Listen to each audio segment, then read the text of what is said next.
नमस्कार साथियों, स्वागत है आपका हमारे YouTube चैनल में। मैं सुशील कुमार एक बार फिर आपको अपनी डिफेंडर सीरीज के माध्यम से हिंदी के तीसरे प्रैक्टिस सेट को लेकर के उपस्थित हुआ हूं। आज मैं आपको एसएससी जीडी में पूछे गए हिंदी के कुछ प्रश्नों की प्रैक्टिस कराने जा रहा हूं। देखते हैं पहला हमारा प्रश्न क्या रहने वाला है। आप सभी लोग देखते हैं, बिना समय खराब करते हुए हम लोग अपने प्रश्नों को करते हैं। पहला प्रश्न दिया गया है, दिए गए शब्द का विलोम शब्द ज्ञात कीजिए। ये जो शब्द दिया गया है इसका आपको विलोम शब्द बताना है। ये शब्द जो दिया गया है इसका विलोम क्या होगा, यानी अपोजिट वर्ड पूछा जा रहा है, इसका अपोजिट क्या होगा, विलोम क्या होगा। ठीक है, अगर हम देखें तो प्रति, सरल, अनेक, एक, इसके चार ऑप्शन दिए गए हैं। अगर आप देखेंगे तो इसका जो विलोम होगा वो क्या होगा, अनेक होगा। क्यों होगा अनेक? क्योंकि प्रत्येक का मतलब होता है एक एक। किस क्या होता है? एक एक, यानी कि एक एक का बोध कराता है और ये अनेक का बोध कराता है, यानी ये एक का बोध करा रहा है और ये एक से अधिक का बोध कराने वाला शब्द है। और अगर हम लोग देखें तो जो हमारा प्रत्येक है वो उसका विलोम जो होगा वो क्या होगा, अनेक होगा, यानी उसका उत्तर हमारा क्या होगा, सी उत्तर सही होगा। अगले प्रश्न की ओर बढ़ते हैं, देखते हैं लिखा गया है, दिए गए वाक्य में रेखांकित शब्द का तद्भव शब्द ज्ञात कीजिए। यह उच्च कोटि के लेखक हैं। तो ये जो वाक्य लिखा गया है इसमें जो एक अंडरलाइन किया गया शब्द है, रेखांकित किया गया शब्द है, इसके लिए पूछना है कि इसका तद्भव क्या होगा। अगर हम लोग देखें तो उच्च का जो तद्भव होगा वो क्या होगा, उधर, ऊपर, ऊंचा या नीचा। तो उच्च का जो तद्भव होता है वो होता है ऊंचा। क्या होता है? ऊंचा। तो हमारा राइट आंसर क्या होगा, बी, ऊंचा। नेक्स्ट प्रश्न देखते हैं। नेक्स्ट प्रश्न लिखा गया है, निम्नलिखित प्रश्न में दिए गए चार विकल्पों में से उस विकल्प का चयन करें जो दिए गए मुहावरे के अर्थ को सर्वश्रेष्ठ रूप से व्यक्त करता है। आप देख सकते हैं एसएससी जीडी के एग्जाम में ऐसे ऐसे प्रश्न पूछे गए जिनको आप बड़े सरलता से पूरा कर सकते थे। आप इसका सही उत्तर दे सकते हैं। लिखा गया है धाक जमाना, यानी धाक जमाना इस मुहावरे का सही अर्थ पूछा जा रहा है। चार ऑप्शन आपके सामने है। पहला ऑप्शन लिखा गया है दिखावा करना, दूसरा ऑप्शन लिखा गया है निडर होना, तीसरा ऑप्शन है रो कर दिखाना, चौथा ऑप्शन है प्रभाव डालना। यदि हम देखें तो धाक जमाना इस मुहावरे का जो सही उत्तर होगा वो होगा प्रभाव जमाना। आगे बढ़ते हैं। नेक्स्ट प्रश्न लिखा गया है, निम्नलिखित प्रश्न में चार विकल्पों में से उस विकल्प का चयन करें जो रिक्त स्थान के लिए सही स्त्रीलिंग रूप वाला विकल्प हो। यानी कि ये चार ऑप्शन जो दिए गए हैं इनमें से आपको एक स्त्रीलिंग यहाँ पे शब्द भरना है। आप देख सकते हैं, आप सभी साथी इस प्रश्न को देख सकते हैं कितना आसान है। केवल और केवल 5 सेकंड का प्रश्न है ये। अगर आप देखें तो इसमें जो चार ऑप्शन दिए गए हैं, बूंदे, कूड़ा, छप्पर और ताज। अगर देखें इसमें जो चार ऑप्शन है, तीन में इसमें से तीन ऑप्शन तो ऐसे हैं जो डायरेक्ट पुल्लिंग हैं। तो हमें तो ये केवल 5 सेकंड का प्रश्न था, केवल आप 5 सेकंड में इसको कर सकते थे क्योंकि इसमें केवल एक ही ऑप्शन ऐसा है जो स्त्रीलिंग है। तो इस आधार पे यहाँ पे कौन सा स्त्रीलिंग शब्द भरा जाएगा, तो ये इसका पहला ही आंसर सही होगा क्योंकि बाकी के जो तीन ऑप्शन है वो पुल्लिंग शब्द हैं। आगे बढ़ते हैं, अगले प्रश्न की ओर बढ़ते हैं।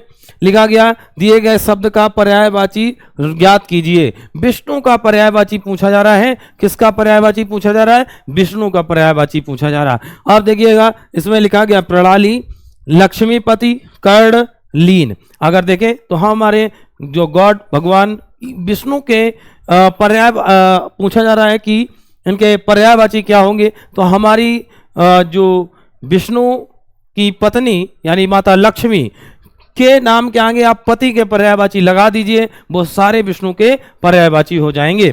अगर देखें तो इसका राइट आंसर क्या होगा, बी, यानी लक्ष्मी पति। क्या होगा? लक्ष्मी पति।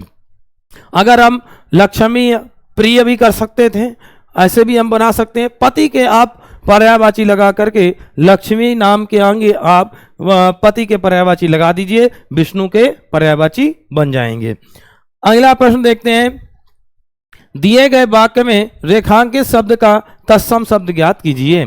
ये कहा गया है कि जो रेखांकित शब्द है इसमें उसका तत्सम क्या होगा, यानी पेड़ों पर बंदर बैठे हैं, यानी ये शब्द जो है रेखांकित है, इसका तत्सम क्या होगा ये पूछा जा रहा है। तो इसका तत्सम जो होगा वो होगा बानर। इसका डी उत्तर सही होगा।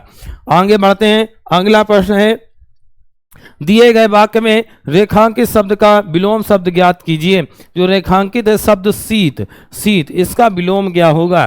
तो अगर हम देखें तो शीत का मतलब ऑलरेडी ठंडा होता है, ठीक है, और उसमें एक और ऑप्शन दिया गया ठंडापन, ठीक है, तो ये तो एक ही बात हो गई। अगर हम देखें तो इसका सही उत्तर जो होगा वो क्या होगा, सी उत्तर सही होगा, उष्ण।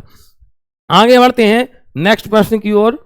लिखा गया है, दिए गए वाक्यांश के लिए सार्थक शब्द ज्ञात कीजिए। ये जो वाक्यांश दिया गया है इसके लिए सही शब्द क्या होगा ये पूछा जा रहा है। लिखा गया पीछे चलने वाला, तो पीछे चलने वाला निर्गम नहीं, पिछलगु, अनुगत, आगत, ठीक है। तो हम देखें तो इस प्रश्न का जो हमारा राइट उत्तर होगा वो होगा पिछलगु। ऐसा व्यक्ति जो पीछे चलता रहता, किसी के पीछे चलता है तो उस व्यक्ति को पिछलगु बोला जाता है। कई बार आपने देखा होगा कुछ लोग किसी के पीछे पीछे साथ साथ लगे रहते हैं तो समाज के लोग उसको बोलते हैं कि भाई वो तो पिछलगु है। तो पिछलगु क्या है, पीछे चलने वाला। आगे देखते हैं नेक्स्ट प्रश्न। दिए गए वाक्य में रेखांकित शब्द के लिए सही वर्तनी ज्ञात कीजिए। यानी जो ये शब्द रेखांकित किया गया है ये यहाँ पर गलत लिखा गया है, तो इसका जो सही शब्द इन चार में से कौन सा होगा ये पूछा जा रहा है। आप देखेंगे तो पेश लिखा गया, अपराधी को पेश किया जाए। तो यहाँ पे जो पेश लिखा गया ये गलत है। सही पेश कैसे लिखा जाएगा, ऐसे लिखा जाएगा, ऐसे लिखा जाएगा, ऐसे लिखा जाएगा या ऐसे लिखा जाएगा। अगर आप देखें तो ये हमारा जो बी आंसर है यही राइट होगा। ऐसे लिखा जाता है पेश, अपराधी को पेश किया जाए। नेक्स्ट प्रश्न की ओर बढ़ते हैं। देखते हैं लिखा गया है, दिए गए वाक्य में रेखांकित शब्द के लिए सही वर्तनी ज्ञात कीजिए। एक वाक्य लिखा गया है, तुम्हारे चिल्लाने से पूरा मोहल्ला बाहर आ गया है। ऐसे लिखा गया है कि तुम्हारे चिल्लाने से पूरा मोहल्ला बाहर आ गया है, और इस वाक्य में जो मोहल्ला शब्द है इसको अंडरलाइन किया गया है। इसको अंडरलाइन करने के बाद में इन्होंने ये पूछा है कि ये शब्द गलत लिखा गया है। वर्तनी के आधार पर आप इसको सही करके बताइए सही कैसे लिखा जाता है। तो मोहल्ला नहीं होता है, मोहल्ला होता है। अगर हमारे इन चार ऑप्शन में हमको मोहल्ला दिख रहा होगा तो वही हमारा राइट आंसर होगा, यानी मोहल्ला नहीं होता है। क्या होता है साथियों, मोहल्ला होता है। अगले प्रश्न की ओर बढ़ते हैं। देखते हैं लिखा गया, दिए गए वाक्य का वह भाग ज्ञात करें जिसमें कोई त्रुटि है। आज यानी कि एक वाक्य दिया गया है, इसमें आपको ये देखना है कि इस वाक्य में कौन से भाग में त्रुटि है यानी गलती है। लिखा गया, आज मां आनंदमयी के निधन पर आशा का अंधकार छाया हुआ है। तो देखिए पहला ऑप्शन है, यानी कि इस वाक्य में कौन सा भाग गलत है ये आपको बताना है। आशा का अंधकार, दूसरा ऑप्शन है छाया हुआ है, तीसरा ऑप्शन है के निधन पर, और चौथा ऑप्शन है आज मां आनंदमयी। तो यहाँ पे अगर हम देखें इस वाक्य में जो अंश त्रुटि है, जिस अंश में, वो अंश है आशा का अंधकार। क्योंकि जब किसी का निधन हुआ है तो वहां पे तो जो माहौल होगा, उस जगह का जो वातावरण होगा वो तो शोक का वातावरण होगा, और जहां पर शोक का वातावरण होता है वहां आशा नहीं होती है, निराशा होती है। तो मित्रों यहाँ पे अगर आप देखें तो आशा का अंधकार जो ये पार्ट है ये गलत होगा। यहाँ पे होना चाहिए था क्या, निराशा का अंधकार छाया हुआ है। अगर ऐसे लिखा गया होता तो ये उत्तर हमारा सही रहता, यानी वाक्य ये हमारा सही रहता। इसलिए इसमें जो पार्ट गलत है वो कौन सा, आशा का अंधकार, यानी वहां पे आशा ना होकर के निराशा का अंधकार ऐसे होना चाहिए था। अगले प्रश्न की ओर बढ़ते हैं। अगला प्रश्न लिखा गया है, निम्नलिखित प्रश्न में चार विकल्पों में से उस विकल्प का चयन करें जो कोष्ठक में दिए गए शब्द के पर्यायवाची शब्द का सही विकल्प है। आसपास के लोगों के साथ पहचान होना चाहिए। ये पूछे जा रहे हैं कि इस वाक्य में ये जो वाक्य दिया गया है यहाँ से लेकर के, और ये पूरा जो वाक्य दिया गया है इसमें एक शब्द को हमने कोष्ठक में बंद कर दिया है। तो इस कोष्ठक के लिए और हम कौन सा शब्द प्रयोग कर सकते हैं, ये पूछा जा रहा है। तो या यहाँ पे जो रिक्त स्थान दिया गया वहाँ पे हम पहचान के लिए इनमें से किस शब्द को भर सकते हैं, ऐसा प्रश्न पूछा गया था।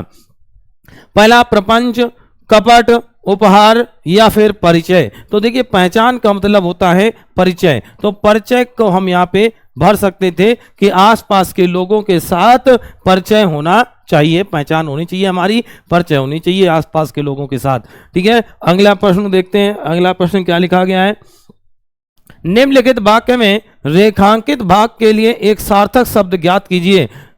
वाक्य लिखा गया है, हरिद्वार में 3 नदियों का संगम होता है, ऐसे लिखा गया। और ये पूछ रहे हैं कि जो रेखांकित शब्द है इसके लिए इन 4 ऑप्शन में से कौन सा हम शब्द सही लिख सकते हैं, या इसके लिए कौन सा शब्द लिखा जाता है। अगर देखें तो लिखा गया है संगम, तो 3 नदियों का जो संगम होता है वो संगम नहीं होगा, समागम ये भी नहीं, त्रिवेणी, जो त्रिवेणी है यही हमारा राइट आंसर होता है। 3 नदियों का संगम जो होता है वो क्या कहलाता है, त्रिवेणी कहलाता है।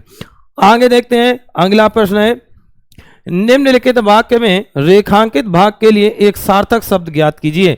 निम्नलिखित वाक्य में जो वाक्य लिखा गया है उसमें जो रेखांकित भाग है बहुत बोलता, इसके लिए एक सार्थक शब्द क्या होगा ये पूछा जा रहा है। अर्थात इनडायरेक्टली आपसे इसमें ये प्रश्न पूछा गया था कि बहुत बोलने वाले के लिए हम लोग कौन सा शब्द प्रयोग कर सकते हैं, यानी कि जो व्यक्ति बहुत बोलता है उसके लिए हम क्या शब्द प्रयोग कर सकते हैं। तो उसके लिए तो हम लोग वाचाल शब्द प्रयोग करते हैं। यदि हमें हमारे ऑप्शन में वाचाल मिलता है तो यही हमारा राइट आंसर होगा। अगर देखें, पहला ऑप्शन है प्रवक्ता, दूसरा है मितभाषी, तीसरा है अधिवक्ता और चौथा है वाचाल।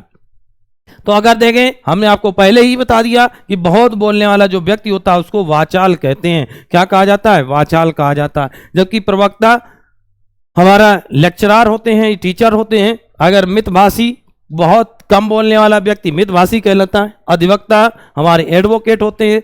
अगले प्रश्न की ओर बढ़ते हैं। अगला प्रश्न देखते हैं, लिखा गया है, निम्नलिखित प्रश्न में 4 विकल्पों में से उस विकल्प का चयन करें जो कोष्ठक में दिए गए शब्द के तद्भव रूप का सही विकल्प है।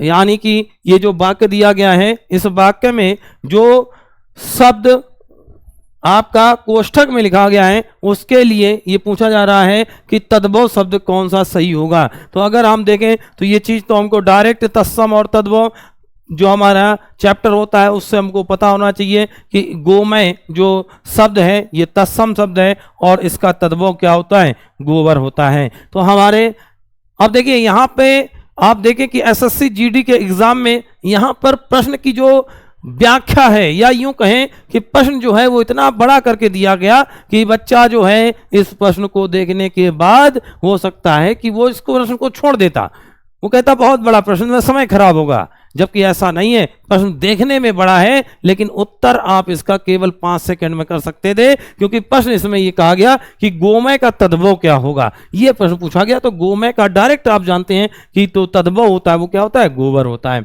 अगले प्रश्न की ओर बढ़ते हैं। अगला हमारे अगला प्रश्न अब इसमें इस सीरीज में इस प्रैक्टिस सेट में नहीं है, यानी कि इतने ही प्रश्नों की अभी फिलहाल में एक ये सीरीज रखी जा रही है। अभी इसमें प्रश्नों की संख्या और बढ़ेगी साथियों। तो आप देखते हैं, आज मैं आपके लिए कुछ पंक्तियां लेकर के आया हूं, आप सभी लोग इस पे ध्यान दीजिए और इस पे विचार विमर्श करिए। लिखा गया है, हिम्मत मत खोना बहुत आगे जाना है। लिखा गया है, हिम्मत मत खोना बहुत आगे जाना है। जिसने कहा था तेरे बस का नहीं है, जिसने कहा था तेरे बस का नहीं, उन्हें करके दिखाना है। यानी जिन लोगों ने आपको समय समय पर ताना मारा है कि आपके बस का नहीं है, आप फर्जी में बैठे केवल कॉपी खोले बैठे रहते हैं, पढ़ता लिखता कुछ नहीं है, बहुत सारे लोग होते हैं ऐसे ताना मारते रहते हैं। तो आपको हिम्मत नहीं हारनी है। इन पंक्तियों में हमारे द्वारा आपको यही मोटिवेट किया जा रहा है कि आपको हिम्मत नहीं हारना है। जो लोग आपको ताना मार रहे हैं, जो लोग कह रहे हैं कि पढ़ता नहीं है, पूरे दिन घूमता रहता है, तो आप अपने स्ट्रेटजी के साथ, अपने मेहनत के साथ पढ़ाई करते रहिए और उनको वो चीज करके दिखाना है जिसकी वो उम्मीद तक नहीं कर रहे थे। ठीक है, तो आज के लिए इतना ही।